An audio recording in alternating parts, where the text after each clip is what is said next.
अपना आज का अब ये सेशन यहीं पे शुरू करते हैं, ठीक है ना। अच्छा, तो अब एक बारी फटाफट से, अच्छा एक बात बताओ, सारा जो अभी तक बताया था वो रिपीट कर दूं या जहां से छोड़ा था वहीं से कंटिन्यू कर दूं, क्योंकि कुछ बच्चों को शायद फिर समझ ही नहीं आया होगा, वहां पे ज्यादा अटक रहा था।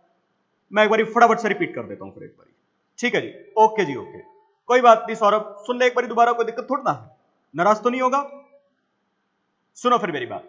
तो अभी तक मैंने यहाँ पे, हमारा वीकली सेशन है ये, तो यहाँ पे अभी इस हफ्ते हमने जो बजट चैप्टर कवर अप किया था वो हम रिवाइज कर रहे थे। तो बजट में पहले तो मैंने आपको सिंपल सिंपल जो क्लासेस में हमने कॉन्सेप्ट करे थे वो मैंने आपको समझाए थे। Production budget, purchase budget, cash budget. Production budget में फॉर्मेट हमने बनाया था, जो सेल करना है वो तो बनाना ही पड़ेगा, प्लस जो फिनिश गुड्स में बचाना है वो भी बनाना पड़ेगा, माइनस जो ओपनिंग स्टॉक में ऑलरेडी बना हुआ है वो माइनस कर देंगे, हमारे पास आ जाएगा नेट कितना बनाना है।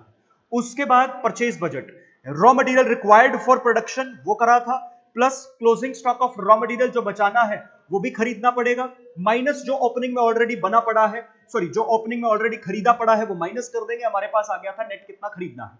फिर हमने कैश बजट बनाया था, opening balance, cash receipts, closing balance, ये सारा यहां पे किया था। कैश रिसीट्स में मैंने आपको कुछ लिस्टिंग बताई थी, cash sales, cash receipt from debtors, sale of equipment, plant and machinery वगैरह, कोई भी आपको इंटरेस्ट, रॉयल्टी, कमीशन वगैरह, रेंट वगैरह की पेमेंट रिसीव हुई है, ये सारा यहाँ पे आ जाएगा। आपने issue of debenture, equity share, preference shares किया है इंक्लूडिंग प्रीमियम, वो सारा यहाँ पे आ जाएगा। कैश पेमेंट्स में कैश परचेजेस करी है, कैश पेड टू क्रेडिटर्स हैं, purchase of equipment, plant and machinery वगैरह वगैरह, ये सारी चीजें जो भी परचेजेस आपने करी है वो सारी आ जाएंगी। Payment of interest, dividend, commission, royalty वगैरह वगैरह, कुछ भी आपने इस तरह की पेमेंट करी है वो आ जाएगी। रिडम्पशन ऑफ अपना preference shares, debt including premium, ये आ जाएगा। कैश बजट को बनाते हुए कैपिटल नेचर की चीज है, रेवेन्यू नेचर की चीज है, इस पे कोई फोकस करना नहीं है।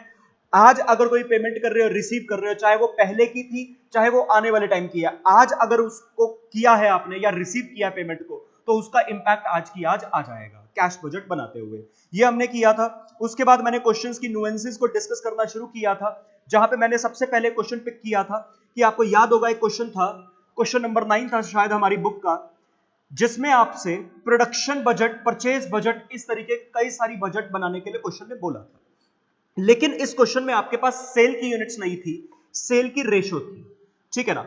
अब यहां पर हम क्या करते हैं, क्योंकि प्रोडक्शन बजट बनाते हुए सबसे पहले आपको क्या चाहिए, आपको चाहिए सर सेल की यूनिट्स, वो तो क्वेश्चन में है नहीं, तो उसके लिए आपको क्वेश्चन में फिक्स्ड कॉस्ट का डेटा भी दिया हुआ था और प्रॉफिट कितना कमाना चाहते हैं इसका डेटा भी दिया हुआ था। फिर इसी क्वेश्चन के लिए जो मैंने आपको मार्जिनल कॉस्टिंग का कॉन्सेप्ट सिखाया था, हमने वो कॉन्सेप्ट यहां पे सीखा, जिसमें हमने कॉन्सेप्ट करा था fix cost plus desired profit divided by contribution per unit, ये हमारे पास क्या आ जाता है, सेल की यूनिट्स आ जाती हैं। और न्यूमरेटर में जब हम लिखते हैं fix cost plus desired profit, ये लिखा है fix cost plus desired profit, इसका मतलब क्या है, contribution required to achieve desired profit. तो हमने पहले यही किया कि fix cost plus desired profit निकालकर ये हमारे पास टोटल कंट्रीब्यूशन आ गया। बस यहां तक एक तरह से हमने यूट्यूब वाले सेशन में किया था, अब इसके आगे कंटिन्यू कर रहे हैं एक तरह से नया। यहां से हमारे पास टोटल कंट्रीब्यूशन आ गया था और ये टोटल कंट्रीब्यूशन होल कंपनी का आया था। अच्छा सर, पूरी कंपनी तो 3 तरीकों के प्रोडक्ट बेच रही थी, एक ए, एक बी, एक सी। फिर हमने क्या किया, इस टोटल कंट्रीब्यूशन को बांटा था कि कितना ए कमाकर दिखाएगा, कितना बी कमाकर दिखाएगा और कितना सी कमाकर दिखाएगा, जिसके लिए हमने कॉन्सेप्ट किया था कि सर ये टोटल कंट्रीब्यूशन बना कैसे होगा, number of units multiply by contribution per unit करके। नंबर ऑफ यूनिट्स, इसकी रेशो आपके पास क्वेश्चन दे रखी थी जो सेल की रेशो थी, 8:2:1। हमने हर प्रोडक्ट का ए का, बी का और सी का कंट्रीब्यूशन पर यूनिट निकालना था। तो सर मेरे क्वेश्चन का स्टेप 1 क्या बना था, कंट्रीब्यूशन पर यूनिट निकालना। तो आपने सबसे पहले इस क्वेश्चन में क्या निकाल कर दिखाया था, कंट्रीब्यूशन पर यूनिट हर प्रोडक्ट का, ए का, बी का, सी का। कैसे, आपको सेलिंग प्राइस पर यूनिट दे रखी थी इस क्वेश्चन में, सारे खर्चों का पर यूनिट का डेटा दे रखा था या निकालने का तरीका था, आपने selling price minus variable cost per unit करके यहां पे हर प्रोडक्ट का कंट्रीब्यूशन पर यूनिट आपने निकाल लिया था। तो कंट्रीब्यूशन पर यूनिट आ गया, फिर आपने इस कंट्रीब्यूशन पर यूनिट जो स्टेप 1 में निकाला उसको यहां पे अप्लाई किया, नंबर ऑफ यूनिट्स और कंट्रीब्यूशन पर यूनिट को मल्टीप्लाई करके आपने एक रिजल्टेंट रेशो बनाई थी। इस रिजल्टेंट रेशो में आपने अपने टोटल कंट्रीब्यूशन को बांट दिया था, ए कितना कमा कर देगा, बी कितना कमा कर देगा, सी कितना कमा कर देगा। ए, बी और सी का इंडिविजुअली टोटल कंट्रीब्यूशन आ गया। आपने उसके बाद स्टेप नंबर 2 लगाया। स्टेप नंबर 2 में ए का टोटल कंट्रीब्यूशन आपके पास आ गया था, बी का आ गया था, सी का आ गया था, जो अभी करना सीखा, divided by contribution per unit आपने फिर से कर दिया। Total contribution divided by her product का अपना अपना इंडिविजुअल कंट्रीब्यूशन पर यूनिट, जो आपने अभी यहां पे निकाला हुआ था, उसी से आपने डिवाइड किया। Total contribution divided by per unit का कंट्रीब्यूशन आपके पास क्या आ जाएंगे, नंबर ऑफ यूनिट्स। आपके पास नंबर ऑफ यूनिट्स आ गई थी। और ये कौन सी नंबर ऑफ यूनिट्स थी बेटा, रिवीजन कर रहे हैं, ठीक है, टाइम 1 घंटे का ही है, तो स्पीड तो बेटा रिवीजन में तो ये रहेगी, क्लास में आप बोल सकते हो, ठीक है जी। चलिए, तो सर यहां पे ये नंबर ऑफ यूनिट्स आ गई थी, जो कि आपके पास सेल की यूनिट्स आई थी। और ये सौरभ नालायक ऐसे क्वेश्चन में कह रहा है स्लो चलो, जो कि क्लास में किया हुआ है। अभी तो मैंने वो क्वेश्चन पे रिवीजन की बात नहीं करी जो क्लास में किया ही नहीं हुआ, उसमें तो तुम्हारा पता नहीं क्या ही हुआ, ठीक है सौरभ। तो बेटा यहां से अब आपको एक चीज, जिसको भी ये सेशन फास्ट लग रहा है अभी, तो उस बच्चे को अपनी खुद की कॉन्सेप्चुअल स्पीड थोड़ी सी तेज करने की जरूरत है प्रैक्टिस के लिए, ठीक है जी। अच्छा, ऑल्दो मैं इस क्वेश्चन की रिवीजन के बाद कुछ बताऊंगा अभी। तो यहां से आपके पास सेल की यूनिट्स आ गई थी। सौरभ के अलावा एक बार बताएंगे, कई सारी नल्ले ऐसे बैठे हो, बताओ एक बार, सबको दिक्कत आ रही है क्या, सबको लग रहा है बहुत फास्ट है? हाँ जी फटाफट। नहीं सर, अब तो पता चल गया, आप डांट दोगे तो हम बोलते ही नहीं। ठीक है, ऐसी स्पीड करा लो जैसे कराना है, ऐसी की तैसी, ठीक है जी। तो सर यहां पे आपके पास सेल की यूनिट्स आ गई। उसके बाद आपने यहां पे सेल की यूनिट्स को कंसीडर करके अपना प्रोडक्शन बजट बनाया था, और उसके बाद अकॉर्डिंगली आपने अपना परचेज बजट वगैरह यहां पे सब कुछ बना लिया था। तो अल्टीमेटली इस क्वेश्चन में सर कुछ नहीं था, सिर्फ और सिर्फ जो ट्रिक पॉइंट था वो आपका सेल यूनिट्स निकालने का था। मेरे को ये बताओ, क्या आप सबको ये क्वेश्चन ध्यान आया? ऐसा तो नहीं लगा सिर के ऊपर से चला गया? क्योंकि मैंने ये क्वेश्चन पढ़ा नहीं, आपने क्लास में किया हुआ था, बस मैंने फटाफट से इसके मेन डेटा में जहां पे पॉइंट था वो बताया, और उसके अकॉर्डिंग आपको यहां पे रिवीजन करवाई है इस क्वेश्चन की, जो ट्रिक पॉइंट था सिर्फ उसकी।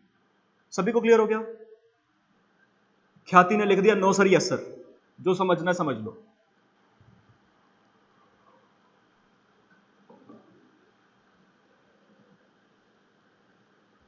सर इसी क्वेश्चन में मेरा एक डाउट था कि वर्कफोर्स आपने अकॉर्डिंग टू रॉ मटेरियल निकाला है, बट बुक में अकॉर्डिंग टू प्रोडक्ट है। बच्चे आपकी मर्जी है, आप दोनों के हिसाब से निकाल सकते हो, दोनों में अपना कॉन्सेप्ट लगा है। आप प्रोडक्ट के अकॉर्डिंग निकालोगे तो इसका मतलब ये हो जाएगा कि आप लेबर को जो पेमेंट कर रहे हो वो एज पर फिनिश प्रोडक्ट कर रहे हो। अगर आप रॉ मटेरियल के हिसाब से निकालोगे तो इसका मतलब ये हो जाएगा कि आप लेबर को कह रहे हो हम तुमको पेमेंट कितने रॉ मटेरियल को आप हैंडल कर रहे हो उसके हिसाब से करेंगे, ठीक है ना। तो वो दोनों चीजें हैं। मैं एक बार एक काम करूंगा, जो अपना सॉल्यूशन और बुक का सॉल्यूशन दोनों वो भी आपके सामने ओपन कर दूंगा। ख्याति को तो वैसे कोई नहीं समझ पाया, इतना आसान नहीं है।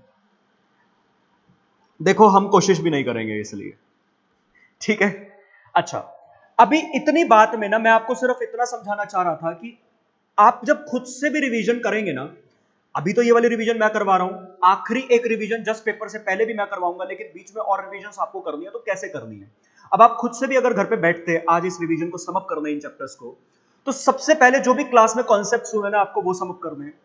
उसके बाद जैसे क्वेश्चन नंबर 9 था, इसमें एक ट्रिक पॉइंट था, तो मैंने पूरा क्वेश्चन डिस्कस नहीं किया, सिर्फ वो ट्रिक पॉइंट डिस्कस किया। आपको भी ना सीधा सीधा अंधाधुंध क्वेश्चन करने मत बैठ जाना, पहले कॉन्सेप्ट रिवाइज करके उसके बाद जो इस तरीके के कुछ क्वेश्चंस में जो छोटी छोटी नुएंसेस या छोटे छोटे ट्रिक पॉइंट्स थे, पहले अपने मन में उनको रिवाइज किया। नहीं याद आ रहा है तो क्वेश्चन को रेफर किया, पढ़ा बस उनको। मेरी बात समझ आ रही है? पहले इस तरीके से ना अपना पूरा कॉन्सेप्ट आधा पौना घंटा लगा के 1 घंटा लगा के एक चैप्टर का ऐसे क्लियर करना है, फिर क्वेश्चंस करने शुरू करने हैं उनके प्रैक्टिस। हमारी आज तक जो हमारी प्रैक्टिस रही है वो क्या रही है, हम सीधा क्वेश्चन खोलते हैं और प्रैक्टिस करना शुरू कर देते हैं, फिर बीच में किसी क्वेश्चन में अटकते हैं, फिर हमारा कॉन्फिडेंस भी लूज हो जाता है, हमको लगता है हमें कुछ आता नहीं, हम क्लास का भूल गए या क्लास में समझ ही नहीं आया था। समझ आया आपको ये?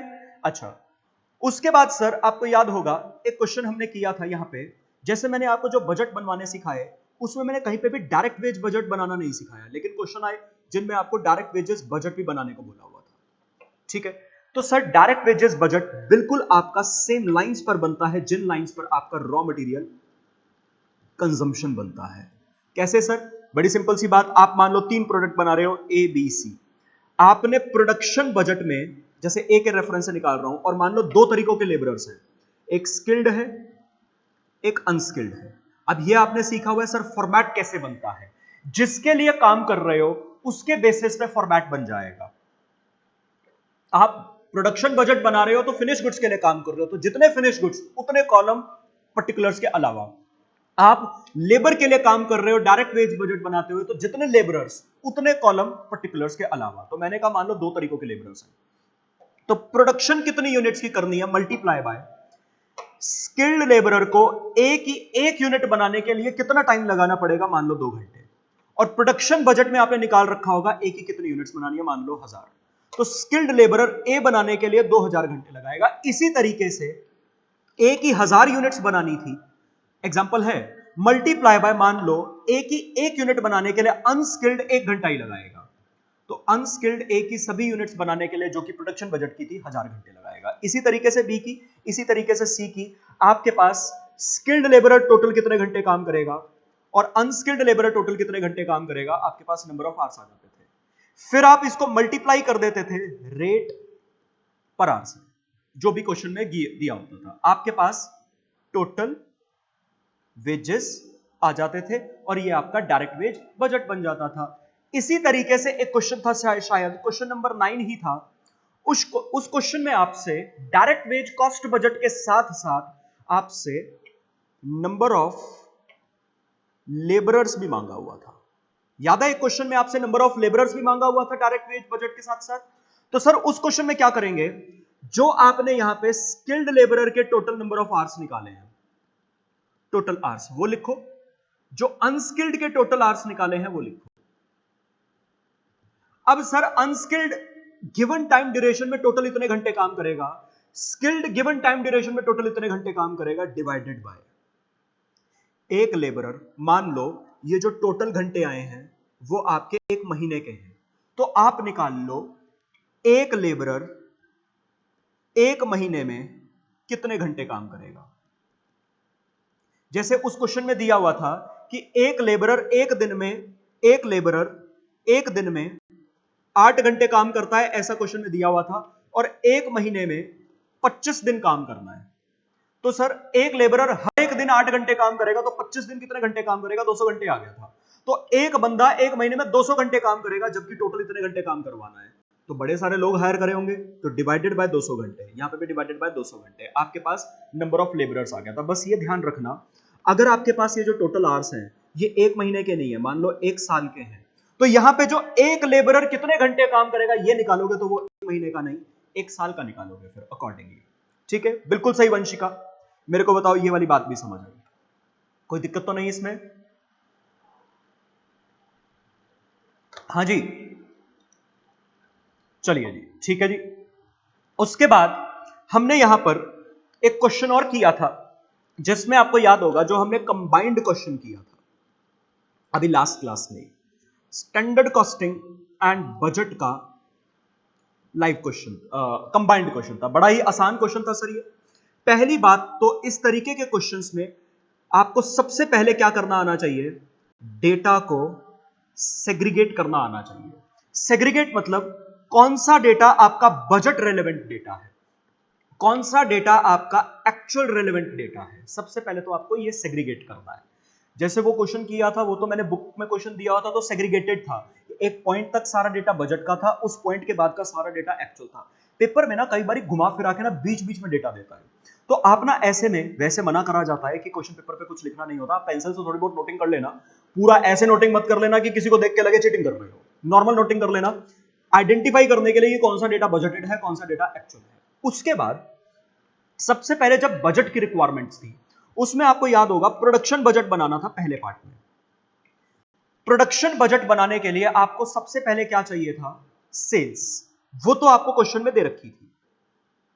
उसके बाद आपको क्वेश्चन में क्लोजिंग स्टॉक चाहिए था, और क्लोजिंग स्टॉक क्या बोल रखा था, लाइन फ्रेम कर रखी थी, किसी भी महीने का closing stock of finish goods अगले महीने की सेल का कुछ 50% या कुछ भी परसेंटेज, मेरे को वो ध्यान नहीं आ रहा, कुछ ऐसे दे रखा था। मतलब नेक्स्ट मंथ सेल्स, जिसमें मेरे को याद है इतना कि सौरभ को दिक्कत आई थी, सौरभ ने पूछा था सर ये कैसे, बताना एक बारी। तो आपको बिल्कुल सही, बच्चे लिख रहे हैं सर 20%, तो नेक्स्ट मंथ सेल्स का 20%, मतलब अगर आप जनवरी का क्लोजिंग स्टॉक निकाल रहे हो तो फरवरी की सेल्स का 20% जनवरी का क्लोजिंग स्टॉक, इसी तरीके से फरवरी का क्लोजिंग स्टॉक निकाल रहे हो तो मार्च की सेल्स का 20% फरवरी का क्लोजिंग स्टॉक। आपके पास हर महीने के क्लोजिंग स्टॉक आ गए थे जिनका भी प्रोडक्शन बजट बनाना था। फिर आपको ओपनिंग स्टॉक चाहिए था। पहले महीने का ओपनिंग स्टॉक तो सर क्वेश्चन में आपको दे रखा था, और पहले महीने का क्लोजिंग स्टॉक, अगले महीने का ओपनिंग स्टॉक, अगले महीने का क्लोजिंग स्टॉक, उससे अगले महीने का opening stock and so on. आपके पास प्रोडक्शन बजट तैयार हो गया था, ठीक है ना। उसके बाद आपसे इसी क्वेश्चन में sir raw material consumption budget भी मांगा था। भाई सबको याद आ रहा है ऐसा ऐसा क्वेश्चन? और मेरे को बात बताओ, इस तरीके से जो हम रिवाइज कर रहे हैं फायदा लग रहा है कुछ कि हाँ सर इस तरीके से रिवाइज करने में ठीक लग रहा है, कॉन्फिडेंस आएगा अगर ऐसे सारा हो जाए तो? ये सौरभ हाँ हाँ कह रहा है या हाँ हाँ हंस रहा है, नालायक। अच्छा, रॉ मटेरियल कंजम्पशन बजट में अब ये तो सिंपल था, जो भी आपने प्रोडक्शन बजट में हर महीने की प्रोडक्शन का टारगेट निकाला है, इतनी यूनिट्स बनानी है, मल्टीप्लाई बाय एक यूनिट बनाने के लिए कितना रॉ मटेरियल चाहिए, raw material required per unit, उससे आपने मल्टीप्लाई कर दिया था। तो आपके पास हर महीने का जनवरी फरवरी मार्च अप्रैल 4 महीनों का परचेज कंजम्पशन बजट बनाना था। तो प्रोडक्शन मल्टीप्लाई बाय एक यूनिट बनाने के लिए कितना रॉ मटेरियल चाहिए, इसी तरीके से एक्स रॉ मटेरियल के लिए कर लिया था, इसी तरीके से वाई रॉ मटेरियल के लिए कर लिया था। हमारे पास रॉ मटेरियल कंजम्पशन बजट आ गया था। उसके बाद आपसे इस क्वेश्चन में मांगा था परचेज बजट। परचेज बजट आपसे 3 महीनों का मांगा था, कंजम्पशन बजट आपसे 4 महीनों का मांगा था, जानबूझकर। क्यों? परचेज बजट में सबसे पहले आपको चाहिए रॉ मटेरियल कंजम्पशन, वो तो आपने सेकंड पार्ट में निकाल लिया था। फिर चाहिए closing stock of raw material. अब sir closing stock of raw material के लिए, एक सेकेंड, अब sir closing stock of raw material के लिए आपको क्या डेटा दिया हुआ था क्वेश्चन में कि किसी भी महीने का क्लोजिंग स्टॉक कितना होगा, अगले महीने की प्रोडक्शन के लिए जितना रॉ मटेरियल चाहिए उसका आधा इस महीने का क्लोजिंग स्टॉक। दोबारा रिपीट करता हूं, अगले महीने की प्रोडक्शन के लिए जितना रॉ मटेरियल चाहिए, एक सेकेंड, अगले महीने की प्रोडक्शन के लिए जितना रॉ मटेरियल चाहिए उसका आधा आपका करंट मंथ का क्लोजिंग स्टॉक बन रहा था। मेरे को बताओ ये वाली बात समझ आ गई? क्वेश्चन में यही बोल रखा था, सबको क्लियर है? इस बात में किसी को डाउट तो नहीं आया था? तब तक ये ओपन हो जाए, मैं तो एक तरह से टाइम बाय कर रहा हूं। अच्छा, अब क्लोजिंग स्टॉक के लिए जैसे जनवरी का क्लोजिंग स्टॉक निकालना है तो हमने किया, फेब में प्रोडक्शन कितनी करनी है वो प्रोडक्शन बजट से उठाया, मान लो 1000 यूनिट्स, इनटू एक यूनिट बनाने के लिए कितना रॉ मटेरियल चाहिए, मान लो 2 किलो। ये आपके पास आ गया। फेब में जो प्रोडक्शन करनी है उसके लिए रॉ मटेरियल कंजम्पशन कितनी करेंगे, 2000। एक तरह से जो सेकंड पार्ट में आपने रॉ मटेरियल कंजम्पशन निकाली होगी ना अगले महीने की, जनवरी के लिए कर रहे हैं तो फरवरी की raw material consumption second note से वो उठा ली, इसका 50% हमारे पास जनवरी का क्लोजिंग स्टॉक, इसी तरीके से फरवरी के लिए मार्च का, मार्च के लिए अप्रैल का। अप्रैल की रॉ मटेरियल कंजम्पशन चाहिए होगी, इसीलिए क्वेश्चन ने आपसे रॉ मटेरियल कंजम्पशन बजट अप्रैल का भी बनवाया। अगर क्वेश्चन ना बोलता तो अप्रैल का रॉ मटेरियल कंजम्पशन बजट हम थर्ड पार्ट के वर्किंग नोट में दिखाते। सभी को यह बात क्लियर है? कोई दिक्कत तो नहीं? ओपनिंग स्टॉक में वही चीज, माइनस ओपनिंग स्टॉक। आपको पहले महीने का ओपनिंग स्टॉक क्वेश्चन में दे रखा था, बाकी महीनों का ओपनिंग स्टॉक, इस महीने का क्लोजिंग स्टॉक, अगले महीने का ओपनिंग, इस महीने का क्लोजिंग, अगले महीने का ओपनिंग, एंड सो ऑन। आपके पास यहां पे परचेज बजट बन गया था। फिर हमने इस क्वेश्चन में बात करी थी स्टैंडर्ड कॉस्टिंग के डेटा पे हम आए थे। अब यहां पर डेटा बनाने के दो तरीके थे, जैसे मैं मटेरियल के रेफरेंस से बात कर लेता हूं, आपको बजट का डेटा बनाया, स्टैंडर्ड का डेटा बनाया, एक्चुअल का। स्टैंडर्ड कॉस्टिंग में डेटा बनाते हुए सबसे पहला स्टेप क्या है, एक्चुअल का डेटा कितनी फिनिश यूनिट्स के लिए है, बजट का डेटा कितनी फिनिश यूनिट्स के लिए है।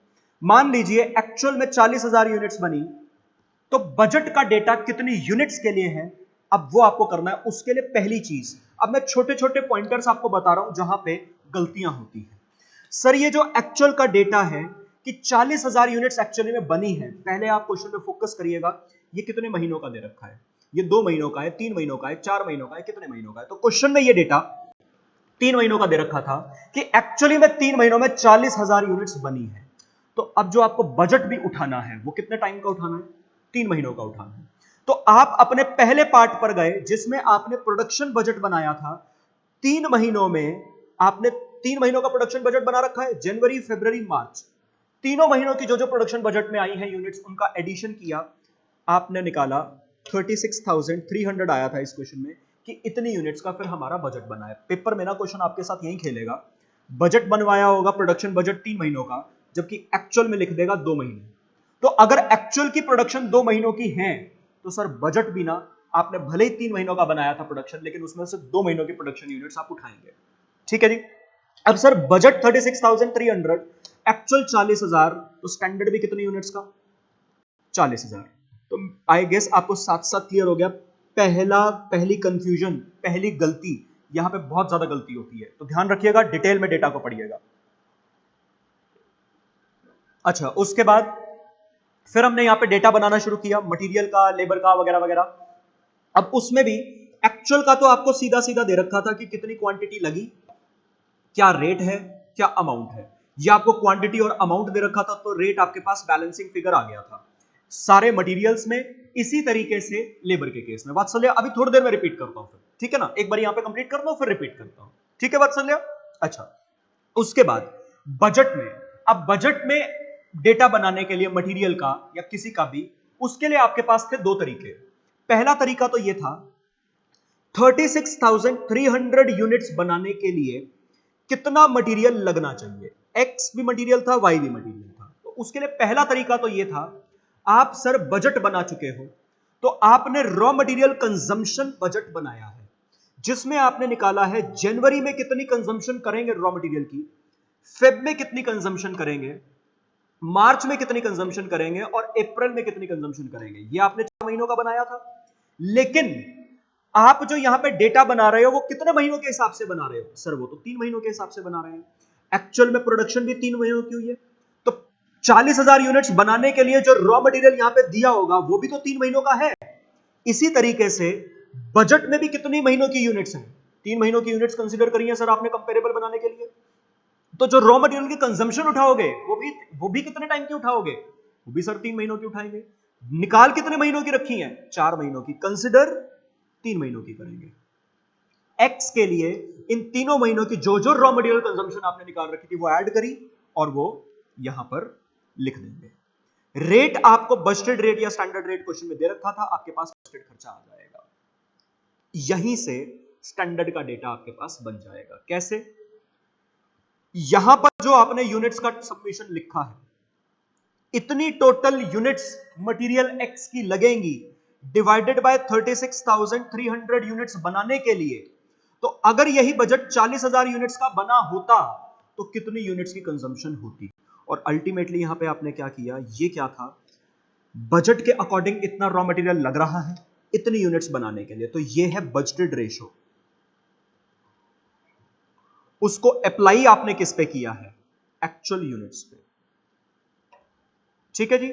आपके पास स्टैंडर्ड की यूनिट्स आ जाएंगी, रेट वही, और आपके पास अमाउंट आ जाएगा। बस उसके बाद तो आपको स्टैंडर्ड और एक्चुअल के डेटा को कंपेयर करना है। मंथ्स वाली बात को अगर मैं दोबारा रिपीट करूं तो वहां पे मैं ये कह रहा था कि क्वेश्चन क्या करता है, एक्चुअल का डेटा, एक्चुअल में बोला कि 40,000 यूनिट्स बनी है, कितने महीनों में बनी है ये बात जरूर देख लेना। क्वेश्चन में दिया हुआ था एक्चुअली में 3 महीनों में इतनी यूनिट्स बनी है, तो सर जो बजट में भी आप यूनिट्स लिखोगे और उसके अकॉर्डिंग जो स्टैंडर्ड में भी आप यूनिट्स लिखोगे, स्टार्टिंग पॉइंट से ही वो कितने महीनों की लिखोगे? सर 3 महीनों की, क्योंकि एक्चुअल का काम आपको 3 महीनों का दे रखा है। तो मैंने आपको यहां पे बताया था, कई बार क्वेश्चन जानबूझकर आपसे खेलता क्या है, जो प्रोडक्शन बजट आपने बना रखा है वो बना रखा है आपने 3 महीनों का, और जानबूझ के क्वेश्चन आपको कहेगा एक्चुअल में जो 40,000 यूनिट्स बनी है वो 2 महीनों में बनी है। अगर क्वेश्चन ने एक्चुअल की 40,000 यूनिट्स कह दिया, ये 2 महीनों की प्रोडक्शन है, तो सर बजट में प्रोडक्शन कितनी यूनिट्स की हुई है उसके लिए अंधाधुंध की क्वेश्चन में मैंने 3 महीनों का प्रोडक्शन बजट बनाया है, तो तीनों का ऐड करके मत लिख देना, एक्चुअल जितने महीनों का है उतने महीनों का ही ऐड करके यहां पे लिखना। ये वाली बात वत्सल्य मैंने वहां पे बताई थी। तो मैं यहां पे मेनली आपको बोलने क्या वाला था कि यहां पे कंफ्यूजन या ट्रिक पॉइंट या जहां पे कंफ्यूज करता है ना एग्जामिनर, वो मंथ्स में पड़ता है। और हम भी क्यों हो जाते हैं वहां पे कंफ्यूज, क्योंकि हमारा मेन फोकस ना बड़े बड़े डेटा पे तो रहता है, इस तरीके के मंथ्स के डेटा पे ना हमारा ज्यादा फोकस रहता नहीं है। तो प्लीज ध्यान रखिएगा इसको। मेरे को बताइए, रिवाइज हुआ है सबको ये क्वेश्चन? बताएंगे एक बार ही, सभी को क्लियर हो गया? रिवाइज हुआ? चलिए जी, अब मैं एक काम करता हूं, आपके सामने स्टडी मैट का अब एक क्वेश्चन ओपन कर रहा हूं, मेरे साथ साथ करेंगे प्रैक्टिस के लिए, ठीक है ना? जिससे आपका, मैं 2 क्वेश्चंस पिक करूंगा स्टडी मैट के, ठीक है ना?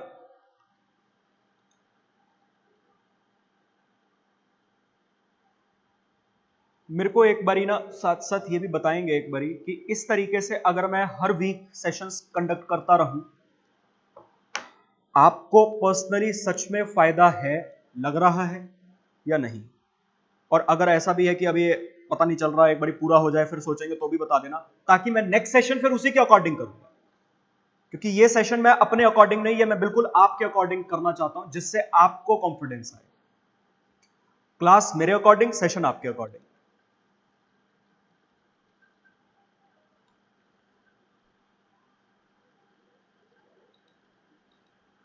तो भाई एक चीज का वो करना, स्टडी मैट है तो मैं इसके ऊपर नोट नहीं कर पाऊंगा, लिख नहीं पाऊंगा, तो आपको बस देखना होगा इस पर।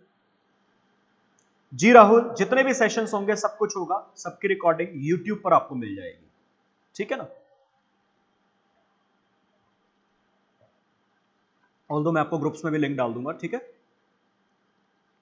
लेकिन कोशिश करिए, अगर ये क्लासेस का टाइम जो रिवीजन सेशंस का, मैं एक बात और बड़ी फ्रैंकली आपको बोलता हूं, रिवीजन सेशंस का टाइम अगर आपके खुद के स्केड्यूल्ड टाइम में, पढ़ने के स्केड्यूल्ड टाइम में बीच में पड़ता है, तो आप मुझसे डिस्कस कर लेना। अगर कोई और टाइम करना होगा, हम कोई और टाइम कर देंगे, अगर वो मुझको भी सुटेबल होगा तो, ठीक है ना? क्योंकि मैं चाहता हूं आप मेरे साथ साथ ही ना लाइव कर लें इसको, तो वो क्या होगा, साथ के साथ निपट जाएगा। नहीं तो बैठे ही रह जाएंगे बाद में रिकॉर्डिंग के चक्कर में, और रिकॉर्डिंग से ना क्लासेस तो हो जाती हैं, रिवीजन्स नहीं होती रिकॉर्डिंग से। ये मेरा पर्सनल ओपिनियन है। तो सर स्टडी मैट का मैं आपको पेज नंबर भी बता देता हूं, जिनके पास भी अभी अवेलेबल है स्टडी मैट। पेज नंबर 15.20 है, पेज नंबर 15.20 आपके स्टडी मैट का, illustration number 2, page number 15.20 illustration number 2 मिल गई सबको? हाँ जी, आइए फिर पढ़ना शुरू करते हैं। A department of company x attains, भाई सिर्फ यश ने जवाब दिया, ये बाकी नल्ले किधर है?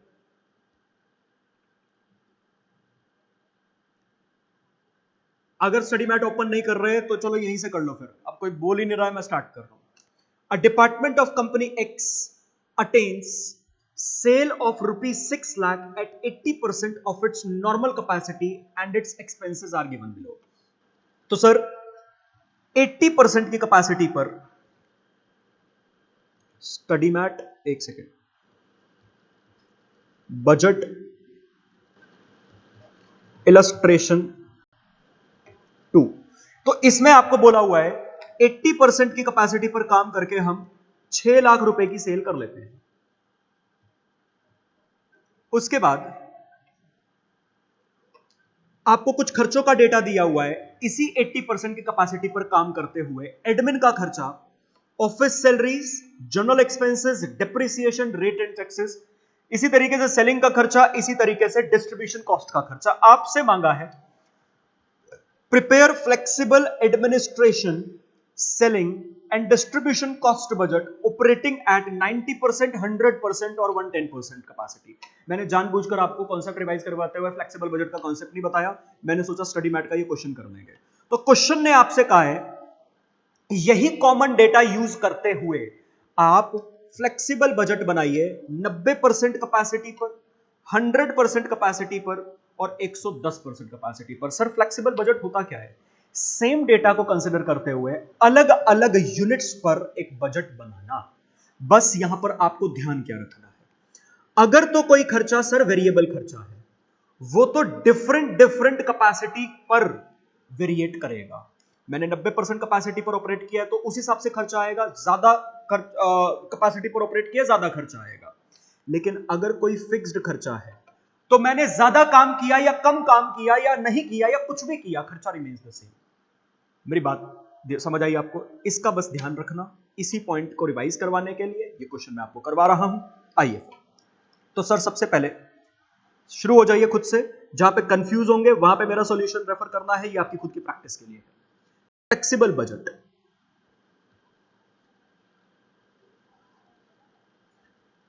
तीन लेवल्स पर हमको ये बनाना है। अच्छा सर, फिक्स्ड का जो खर्चा होता है अगर वो पर यूनिट वगैरह में दे रखा हो तो टोटल निकालने के लिए कौन सी यूनिट से मल्टीप्लाई करते हैं? सर, जो क्वेश्चन की बेस बजटेड यूनिट्स होती है, ठीक है ना?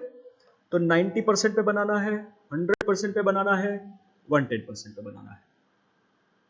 इन सभी लेवल्स पर ऑल्दो मेरे को जो बजट बनाना है ना क्वेश्चन में, वो खर्चों का बनाना है। Flexible administration, selling and distribution, cost budget, sale का नहीं बनाना। लेकिन कुछ खर्चे आपको दिख रहे होंगे as a percentage of sales हैं, तो मैं हर लेवल पे सेल्स कितनी कितनी है ना पहले वो निकाल के दिखा देता हूं।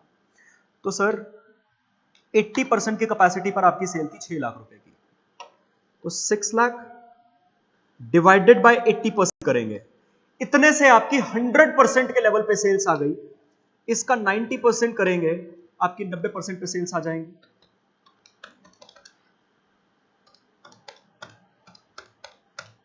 6,75,000, ठीक है। इसी तरीके से 6 लाख डिवाइडेड बाय 80% करेंगे, बस इतने से ही आपकी 100% की सेल्स आ जाएंगी। कितनी आई थी? एक सेकेंड, 7,50,000। और 6 लाख डिवाइडेड बाय 80% किया इंटू 110% करेंगे, आपके पास 110% की सेल्स आ जाएंगी। देखो, जिन भी बच्चों को, जैसे कई बार ना, इनफैक्ट मैं भी उनमें था, जब मैं पढ़ता था कंफ्यूजन आती थी, सर आपने क्वेश्चन करा दिया तब समझ आ जाता है, घर पे खुद से प्रैक्टिस करते हैं कंफ्यूज हो जाते हैं। तो ना अब अगर मैं आज के सेशन में 2 क्वेश्चन ही पिक कर रहा हूं ताकि आपको ये कॉन्फिडेंस आए। सॉल्यूशन तभी रेफर करना, मेरे को तभी सुनना जब आप अटक रहे हो कहीं पे, खुद से करने की कोशिश करिएगा, आपको कॉन्फिडेंस भी आएगा कि हाँ आपको आता है। आपके मन का वहम है सिर्फ ऐसा लगना कि आपको नहीं आता। तो सर ये सेल्स का डेटा हमने कर लिया, अब अपना फ्लेक्सिबल बजट नॉर्मल तरीके से बनाना शुरू कर देते हैं, एक एक करके खर्चे पिक करेंगे। सबसे पहले है आपके पास एडमिन का खर्चा, तो मैं हेडिंग डाल देता हूं एडमिन कॉस्ट। उसमें पहला खर्चा है ऑफिस सैलरीज 90,000। अब सर सैलरी का खर्चा ना फिक्स्ड होता है जब तक कि क्वेश्चन ना कह दे कि ये वेरिएबल है, तो सर फिक्स्ड है तो ये सब में सेम आ जाएगा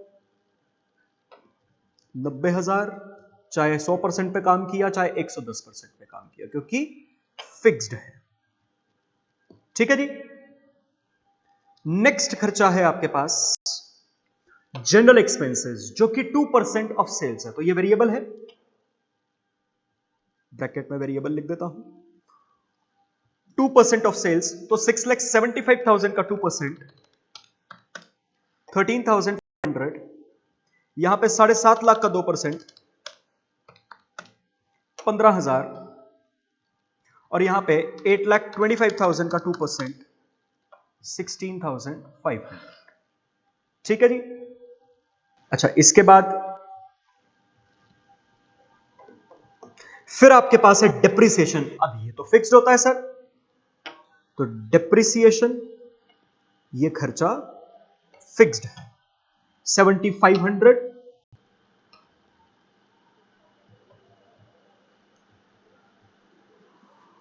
उसके बाद नेक्स्ट खर्चा है आपके पास रेट्स एंड टैक्सेस। अब इसके बारे में भी अगर कुछ नहीं बोल रखा तो हम इसको फिक्स मान लेंगे। रेट्स एंड टैक्सेस, मेरे को पता है यहां पे एक डाउट आ सकता है आपके मन में, मैं लिख लूं फिर अपने आप ही बोलूंगा 8750। यहां पे ना कई बार बच्चों के मन में डाउट आता है, सर टैक्स वो तो सेल्स के बेसिस पे नहीं होगा कि जितनी ज्यादा सेल्स करोगे उतना ज्यादा जीएसटी लगेगा, ठीक है ना, या फिर सर जितनी ज्यादा सेल्स करोगे उतना ज्यादा प्रॉफिट होगा तो टैक्स सबसे ज्यादा लगेगा। तो उस हिसाब से तो सर ये खर्चा वेरिएबल नहीं हो गया। तो बेटा जी अगर क्वेश्चन ऐसा स्पेसिफाई कर दे कि ये जीएसटी है या इनकम टैक्स वगैरह वगैरह कुछ भी ऐसा, तो पहली बात कॉस्टिंग कर रहे हो तो आपको पता है, स्टार्टिंग में आपने सीख रखा है ये टैक्सेस यहां पे इंक्लूड होते नहीं है। ये एक तरह से ना road permit, commercial licence fees, इस तरीके के जो रेट्स होते हैं, या आपने कमर्शियल फैक्ट्री ओपन कर रखी है जिसके लिए आपको कोई पर महीने का ऑक्ट्रॉय वगैरह कुछ ऐसा टैक्स देना पड़ता है। ये एक तरह से वो वाले टैक्सेस होते हैं जब तक कि क्वेश्चन कुछ और स्पेसिफाई ना कर दे, ठीक है ना। इस वजह से हमने इसको फिक्स्ड मान लिया। अच्छा, उसके बाद आपके पास सेलिंग का खर्चा दे रखा है, सेलिंग कॉस्ट।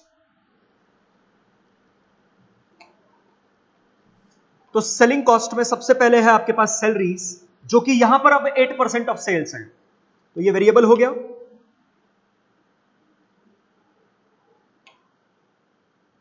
वैसे भी जो सेल्स डिपार्टमेंट के लोग होते हैं उनको ज्यादातर वेरिएबल सैलरी दी जाती है ताकि वो ज्यादा से ज्यादा सेल करें।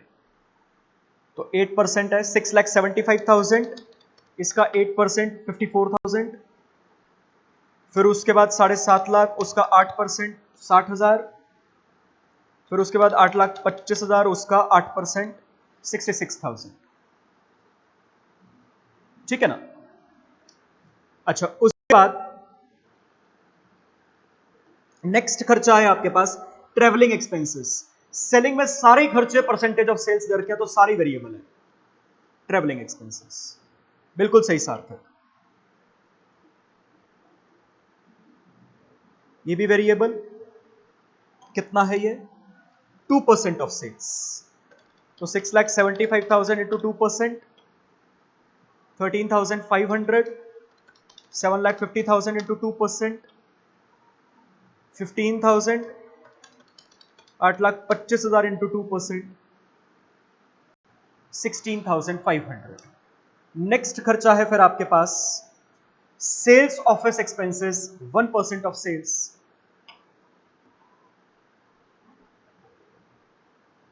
ये भी वेरिएबल। तो 6,75,000, इसका 1% 6,750, 7,500 आ जाएगा 7.5 लाख का 1%, और फिर 8,25,000 का 1%, 8,250, ठीक है जी। उसके बाद फिर नेक्स्ट खर्चा है आपके पास general expenses, 1% of sales. General expenses ये भी वेरिएबल हो गया 1%, तो सेम ही आ जाएगा 6,750, 7,500, 8,250, ठीक है ना। ये वाले खर्चे भी हो गए। उसके बाद आपको डिस्ट्रीब्यूशन कॉस्ट दे रखी है, जो कि अगेन है तो सेलिंग का ही खर्चा, लेकिन अलग हेड बना के दे रखा है, डिस्ट्रीब्यूशन कॉस्ट। इसमें सबसे पहले आपके पास खर्चा है वेजेस, 15,000।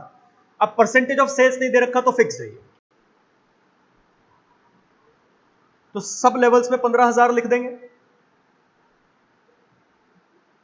उसके बाद नेक्स्ट खर्चा है आपके पास रेंट, 1% ऑफ सेल्स।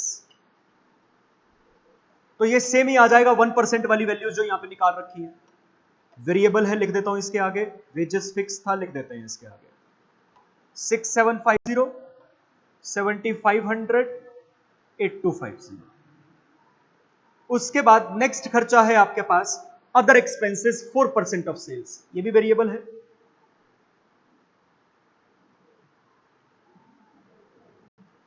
तो 6,75,000 का 4%, 27,000, 7.5 लाख का 4%, 30,000, 8,25,000 का 4%, 33,000। बस सारे खर्चों का डेटा हो गया पूरा, ऐड कर देंगे, खत्म क्वेश्चन। बिल्कुल, बच्चों का जवाब भी आ गया सर, डन डना डन डन। देखो कितना आसान क्वेश्चन, स्टडी मैट का तो सर ये लेवल है। क्या कोई लेवल है स्टडी मैट का? क्या बोलोगे इंस्टीट्यूट को जाके कि हमारे लिए लेवल बढ़ाया जाए?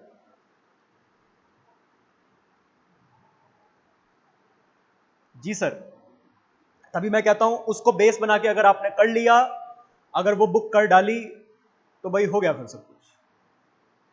कहता ना, इसको कर डाला तो लाइव झिंगा लाला। चलो जी, जो है चलने दो, ये बोलेंगे ऐसे ऐसे, फालतू के पंगे नहीं लेने। ऐसे ही अपनी पे आ गया तो ऐसे का कुछ जाना नहीं, हमारा कुछ रहना नहीं, है ना। वात्सल्य तू मेरे पेट पे लात मार ले, हैं? पहले ही गरीब आदमी हूं, उसके बाद तू और ज्यादा गरीबी कर ले। चलिए, आई गेस सभी का हो गया क्वेश्चन, जो बच्चे खुद से कर रहे हैं सभी का हो गया, एक बारी बता दीजिए।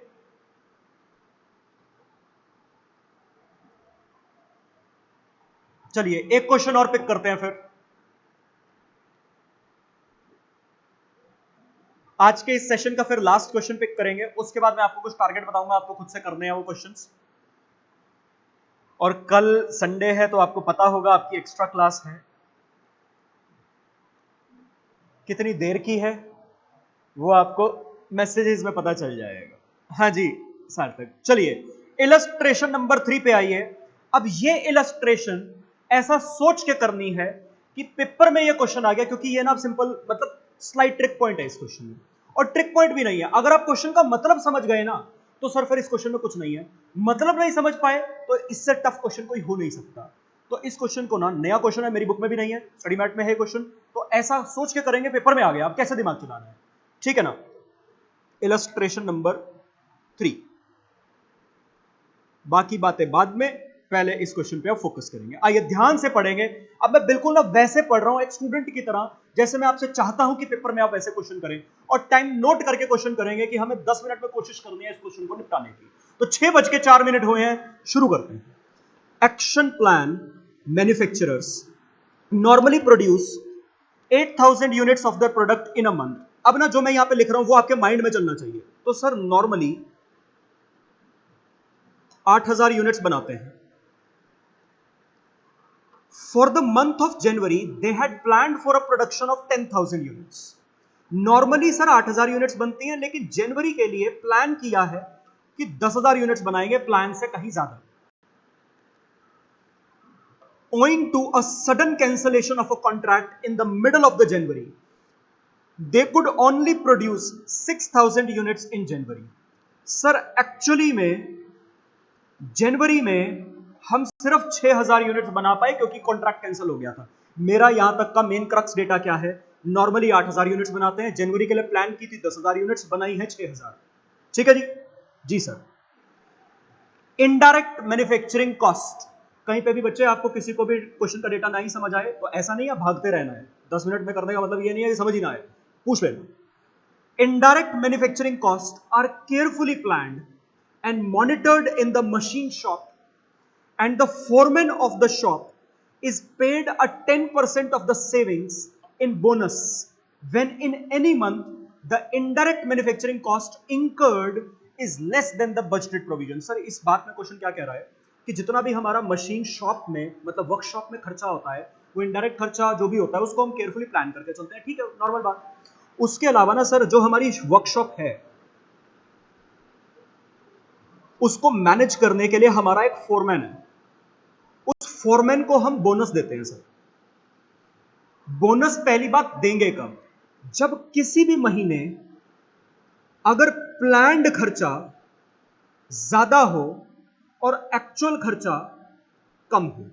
प्लान्ड खर्चा ज्यादा हो और एक्चुअल खर्चा कम हो, इसका मतलब फोरमैन ने खर्चों में करवा दी हमको सेविंग। प्लान किया था 10,000 का खर्चा एग्जांपल के लिए, एक्चुअली में 8,000 का खर्चा हुआ, तो सर 2,000 की सेविंग करवा दी बंदे ने। तो क्योंकि उसने हमारा फायदा करवाया है तो हम आगे उसको और मोटिवेट करने के लिए कि वो आगे भी हमारा फायदा करता रहे, हम उसको बोनस देंगे। कितना? 10% देंगे। किसका 10%? सर ये जितने की भी उसने सेविंग करवाई होगी। तो मतलब बोनस का फॉर्मूला अगर मैं यहां पे बनाना चाहूं इस क्वेश्चन के डेटा के अकॉर्डिंग तो क्या बनेगा सर? फॉर्मूला बनेगा planned expenditure minus actual expenditure multiply by 10%। ये प्लान्ड माइनस एक्चुअल सेविंग, उसका 10% आपका बोनस। सर एक बार क्वेश्चन में दोबारा लाइन पढ़ाना, जो आपने समझाया वही लिखा है। Indirect manufacturing cost are carefully planned and monitored in the machine shop, ठीक है, नॉर्मल बात। And the foreman of the shop is paid 10% of the savings as bonus. जितनी सेविंग करवाई उसका 10%, सेविंग का 10% क्या दिया जाएगा उसको? Bonus. When in any month the indirect manufacturing cost incurred is less than the budgeted provision, जो budget बनाया था उससे कम इंकर हुआ है तो सेविंग हुई है, उस सेविंग का 10% उसको बोनस देंगे। आई गेस सभी को बात क्लियर हो गई।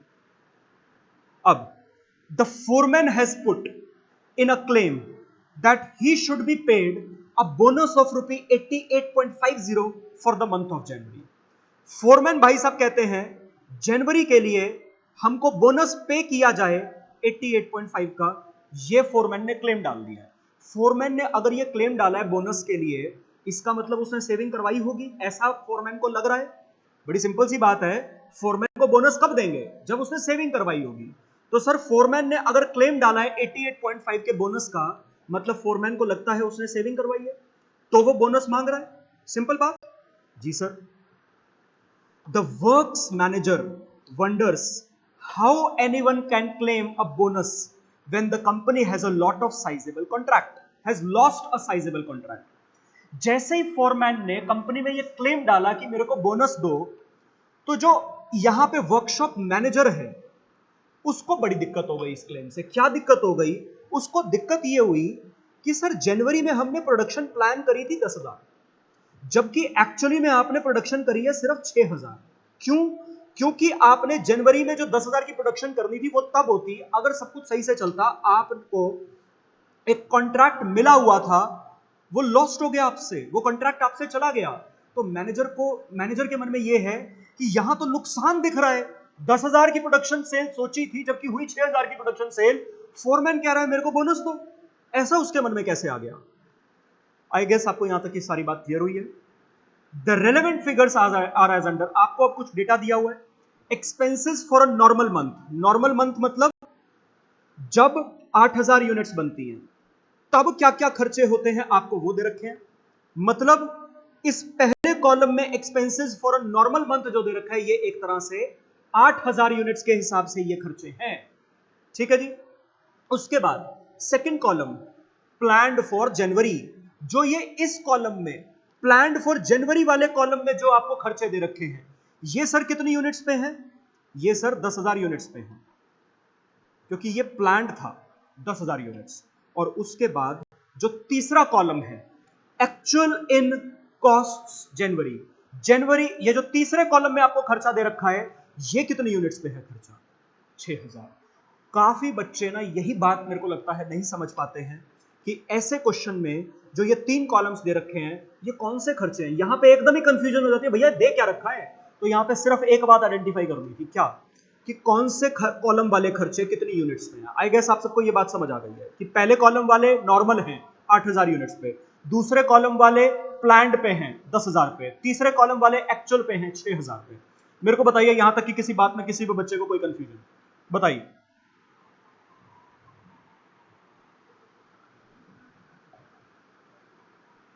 ठीक है जी। अब सर यहां पे खर्चे अभी देख लेंगे। आखिरी लाइन में फिर आपको दे रखा है, तो एक तरह से आपके पास इन तीनों लेवल्स के अपने अलग अलग एक्सपेंसेस दे रखे हैं। डेटा सम अप हो गया। मांगा है आपसे, do you agree with the works manager? Is the foreman entitled to any bonus for the performance in January? Substantiate your answer with facts and figures explain. तो आपसे पूछा एक तरह से, फोरमैन कह रहा है मेरे को बोनस मिलना चाहिए, वर्क्स मैनेजर कह रहा है नहीं मिलना चाहिए, कॉन्ट्रैक्ट लॉस कर दिया, कौन सही है? सब्सटैंशिएट करिए कैलकुलेशंस वगैरह के साथ। ये है आपके पास सवाल। एक काम करते हैं, अब क्वेश्चन समझ में अगर आपको आ गया है तो सर इतनी बात है, जो वो बोनस कह रहा है हम अपने अकॉर्डिंग बोनस की कैलकुलेशन कर लेते हैं। अगर हमारी कैलकुलेशन के अकॉर्डिंग बोनस इतना बन गया तो फोरमैन सही कह रहा है। हमारी कैलकुलेशन के अकॉर्डिंग अगर बोनस इतना नहीं बना तो फोरमैन गलत कह रहा है। सिंपल सी बात है। तो सर एक बात बताओ, बोनस की कैलकुलेशन है क्या? Planned expenditure minus actual expenditure, यही है इसकी कैलकुलेशन। तो सर प्लान्ड एक्सपेंडिचर कितनी यूनिट्स के हिसाब से निकलेगा और एक्चुअल एक्सपेंडिचर कितनी यूनिट्स के हिसाब से निकलेगा? एक्चुअल एक्सपेंडिचर सर 6,000 यूनिट्स के हिसाब से है। प्लान्ड एक्सपेंडिचर हमने किया तो था 10,000 यूनिट्स के हिसाब से, लेकिन मेरे को कंपेयर करना है कि एक्चुअली में जब 6,000, अब ये बात ध्यान से समझना प्लीज, प्लान्ड एक्सपेंडिचर यहां पर और ओरिजिनली आपने 10,000 यूनिट्स प्लान कर रखी थी, और क्वेश्चन में जो सेकंड कॉलम में आपको खर्चा दे रखा है प्लान्ड फॉर जनवरी, इस कॉलम में जो आपको खर्चा दे रखा है ये 10,000 यूनिट्स के हिसाब से दे रखा है। लेकिन आप बोनस की कैलकुलेशन ऐसे नहीं कर सकते। बिल्कुल सही बात सुन लिया आप। एक तरह से फोरमैन को क्या कहोगे, एक्चुअली में अगर 6,000 यूनिट्स बनी है तो चल 6,000 यूनिट्स के लिए ही कितना खर्चा लगना चाहिए था, 10,000 यूनिट्स के हिसाब से हमने तुमको खर्चा बता रखा था, वही खर्चा अगर 6,000 यूनिट्स के हिसाब से लगता तो कितना लगता, माइनस तुमने एक्चुअली में 6,000 यूनिट्स के लिए कितना खर्चा लगाया, जो कि क्वेश्चन के तीसरे कॉलम में दे रखा है। मैं सारे खर्चों का जो भी क्वेश्चन में दे रखे हैं, हर खर्चे का ये काम करूंगा, वहां से सेविंग आएगी, उसका 10% लगाऊंगा, बोनस आ जाएगा। As simple as that. मेरे को बताइए, जो मैंने यहां पे ये 10,000 और 6,000 प्लान्ड एक्सपेंडिचर में बताया है, ये बात सबको क्लियर है? अगर ये क्लियर है तो सर क्वेश्चन डन है फिर आपका। और आप इस क्वेश्चन में ना कोई भी ये मत समझना, किसी के मन में आना भी नहीं चाहिए कि सर ये क्वेश्चन बाहर से है। अगर ऐसा क्वेश्चन पेपर में आता है ना, तो आप कभी नहीं कह सकते कि ये क्वेश्चन बाहर से है, क्योंकि सर एक भी कॉन्सेप्ट अभी तक मैंने अलग नहीं लगाया है, आपने सीख रखे हैं। चलिए सर फिर काम शुरू करते हैं एक एक करके। Calculation of bonus. बोनस के लिए प्लान्ड एक्सपेंडिचर और एक्चुअल एक्सपेंडिचर निकालना है।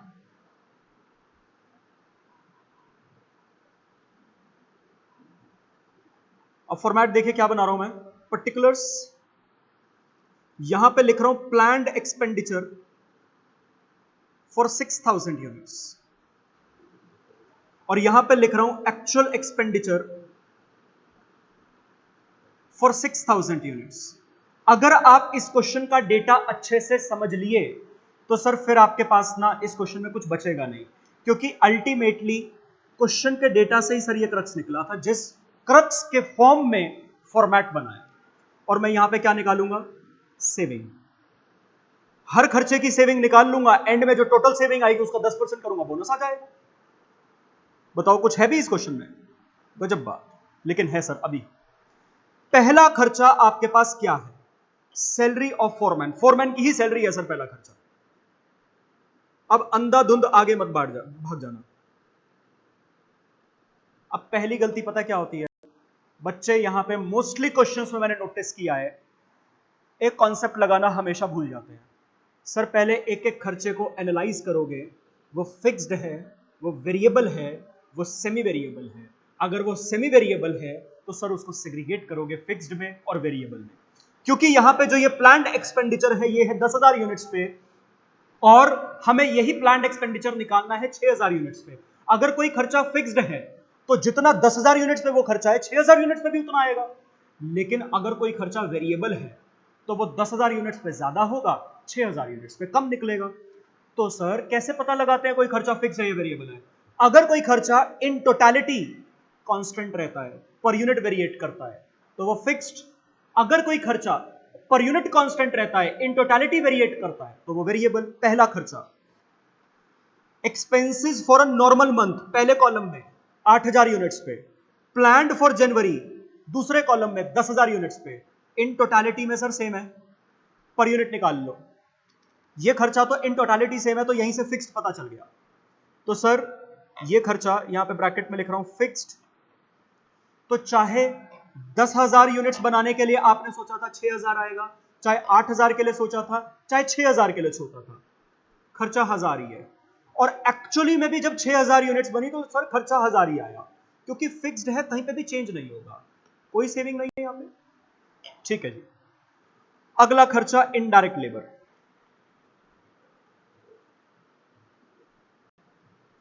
हाँ जी, इनडायरेक्ट लेबर का खर्चा पहले कॉलम में 8,000 यूनिट्स पे है नॉर्मल, 720 का खर्चा है, डिवाइडेड बाय 8,000, पर यूनिट आया 0.09। सेकेंड कॉलम में प्लान्ड है 10,000 यूनिट्स पे, 900 डिवाइडेड बाय 10,000, पर यूनिट आया 0.09। तो सर ये खर्चा इन टोटलिटी वेरिएट कर रहा है, पर यूनिट कांस्टेंट है, तो ये खर्चा कौन सा हो गया सर? वेरिएबल हो गया। तो अब रेट क्या निकला? प्लान्ड वाले कॉलम में 10,000 यूनिट्स बनाने के लिए 900 रुपए का खर्चा आया है, तो पर यूनिट बनाने के लिए कितना खर्चा आया, मतलब पर यूनिट बनाने के लिए कितना खर्चा आना चाहिए प्लान्ड के अकॉर्डिंग? 0.09। तो सर 6,000 के लिए कितना आना चाहिए?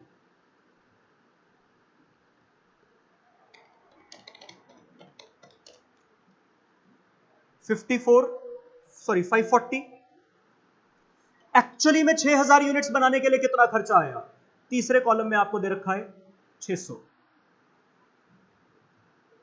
तो सर इस खर्चे में सेविंग नहीं हुई है, बल्कि ये आपने एक्स्ट्रा खर्चा कर दिया। कितने से? 60 रुपए से। तो सेविंग नहीं है, तो मैं नेगेटिव में लिख देता हूं। मेरी बात सबको समझ आ गई है क्या कर रहे हैं इस क्वेश्चन में? कोई कंफ्यूजन, कोई डाउट, कोई दिक्कत? Indirect material, sir normal production के लिए 800 का खर्चा, तो 800 डिवाइडेड बाय 8000, 0.1। 1000 के लिए, सॉरी 10,000 यूनिट्स बनाने के लिए 1000 का खर्चा, सर ये भी 0.1। तो इनडायरेक्ट मटेरियल भी कौन सा खर्चा हो गया? मैं थोड़ा जल्दी जल्दी चल लिया। इनडायरेक्ट मटेरियल में आप सबको समझ आ गया? ये भी वेरिएबल है क्योंकि पर यूनिट कांस्टेंट आ रहा है 0.1 और इन टोटालिटी वेरिएट कर रहा है। तो सर पर यूनिट अगर 1 होना चाहिए तो 6000 पे कितना होना चाहिए? 600 रुपए। और सर 6000 यूनिट्स बनाने के लिए एक्चुअली में यह खर्चा कितना आया है? 700 रुपए।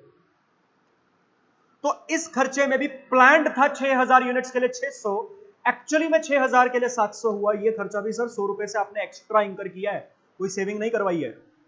गजब बात, फिर बोनस मांगते हो। अच्छा, उसके बाद रिपेयर एंड मेंटेनेंस, नॉर्मल वाला पहले कॉलम में 600 रुपए का खर्चा 8000 यूनिट्स के लिए, पर यूनिट आया 0.075। नालायक, एक सेकेंड। अच्छा, उसके बाद प्लांट के लिए 650 आया, 650 डिवाइडेड बाय 10,000। तो सर ये खर्चा तो पर यूनिट भी डिफरेंट आ गया, ये खर्चा इन टोटालिटी भी डिफरेंट है, तो ये खर्चा आपका सेमी वेरिएबल हो गया। कौन सा खर्चा था? Repair and maintenance. Semi variable हो गया, बिल्कुल सही प्रतिष्ठा, यश। तो ये खर्चा सेमी वेरिएबल, इसमें फिक्स्ड का एलिमेंट अलग, वेरिएबल का एलिमेंट अलग।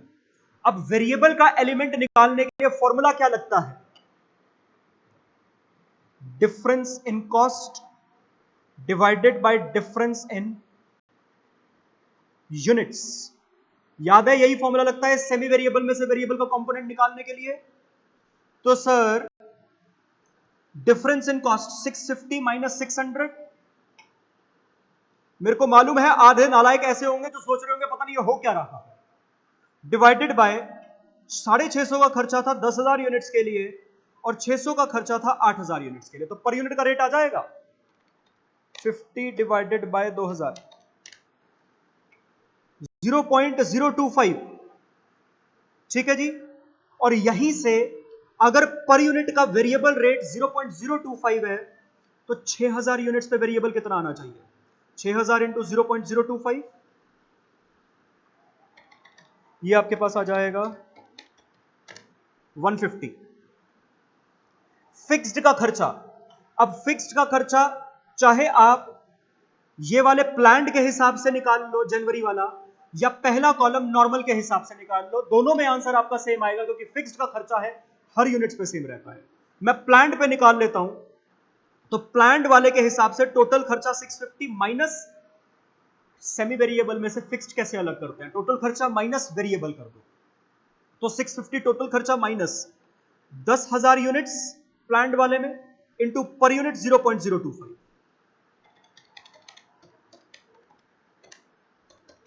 तो ये फिक्स्ड वाला खर्चा आया है आपके पास 400, तो ये टोटल खर्चा आया आपके पास 550।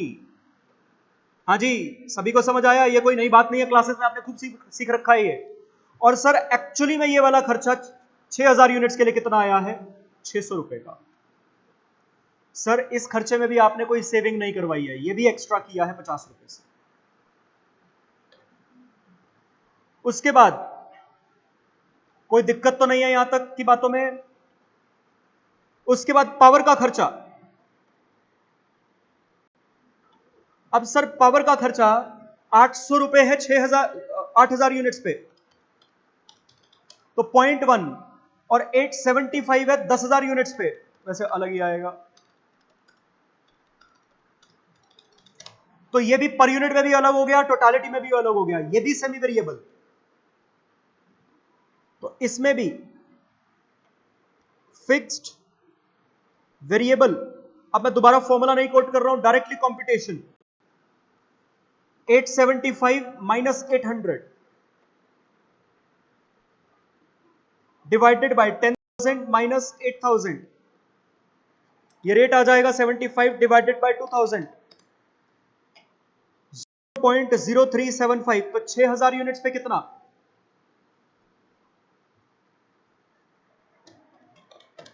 225। फिक्स्ड का एलिमेंट 10,000 यूनिट्स के हिसाब से ही निकाल लेते हैं। टोटल खर्चा था 875 माइनस 10,000 इंटू 0.0375,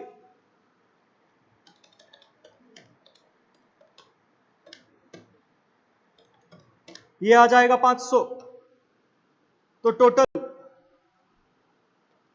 725, और एक्चुअली में इतनी ही यूनिट्स बनाने के लिए आपका ये वाला खर्चा हुआ है 740। तो सर ये खर्चा भी आपने एक्स्ट्रा इंकर कर दिया 15 रुपए से। उसके बाद नेक्स्ट,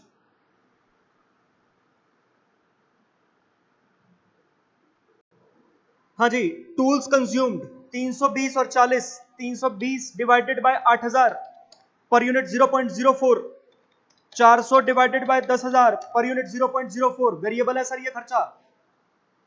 टूल्स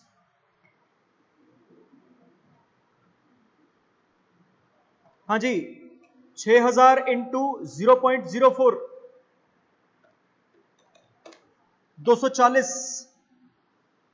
और इतनी यूनिट्स को बनाने के लिए एक्चुअली में आपका ये वाला खर्चा आया है 300। ये खर्चा भी एक्स्ट्रा इंकर कर दिया नालायक ने 60 रुपए से। नेक्स्ट, रेट्स एंड टैक्सेस, ये खर्चा तो सर इन टोटलिटी हर जगह सेम है, 150 150 150, तो ये हो गया फिक्स्ड। यहां पे भी 150, यहां पे भी 150, ना सेविंग ना एक्स्ट्रा खर्चा।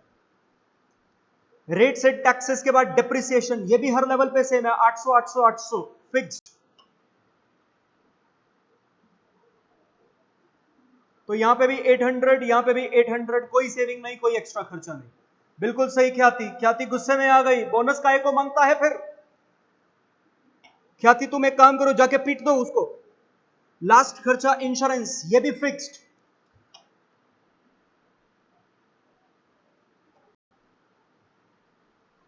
Hundred.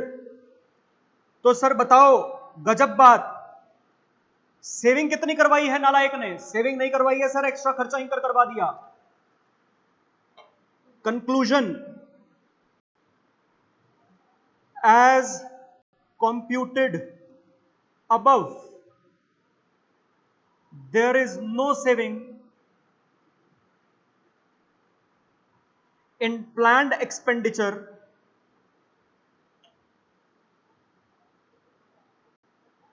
and actual expenditure.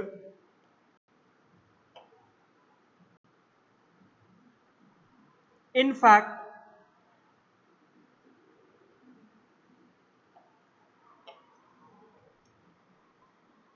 there is extra expense incurred in comparison to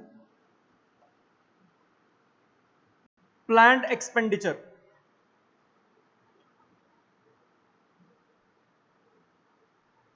And therefore, workshop manager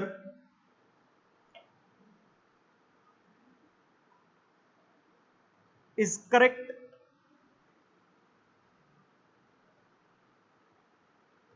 foreman does not deserve, question की वर्डिंग से लिखते हैं, foreman is not entitled